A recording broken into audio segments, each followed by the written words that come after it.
This search has moved from urgent to critical. Cave divers from across Italy have spent the day taking turns to reach the wreckage.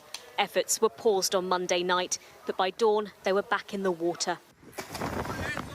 The divers are reporting back to firefighters inside this harbourside gazebo.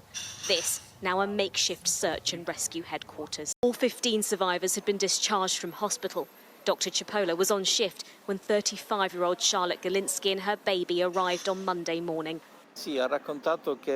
Yes, she said that she was sleeping with the child on deck while her husband was a little further away on the boat in another part, and she felt the oscillations of the ship. In an instant, it was dark, and she found herself in the water in a few minutes, and let's say she tried to hold on to the child.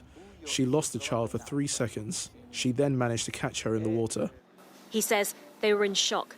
The family told him they felt lucky to be alive. When the father came, they hugged each other and comforted each other, but they often cried thinking about the fate of the missing. The onboard chef of Canadian and Antiguan heritage. The survivors were rescued by Karsten. The captain of a Dutch vessel had been moored next to the super yacht when he saw the flare and heard the distress signal and went to help. I'm captain now for 41 years, so you get the one or other storm, but it was very violent, and we didn't have rescue action like this before. This is the life raft he found the survivors clinging to, now moored in the marina, where rescue workers are searching for signs of life in the searing heat. It is now the Coast Guard's working hypothesis that those who are unaccounted for may not have been able to get out of the boat in time. It's believed that the vessel is now lying on its side, and divers have managed to create a hole within the hull of the boat in an effort to reach the cabins, as they believe people may be trapped. This is a glimpse of the weather that night, lightning illuminating the yacht from above.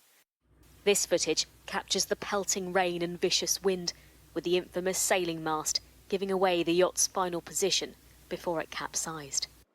Survivors are now being housed in a nearby hotel.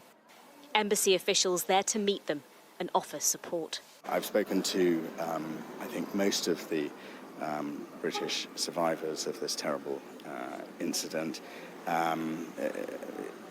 Those are private conversations, but obviously, it goes without saying, this is an absolutely heartbreaking, terrible situation and terrible experience they've all been through.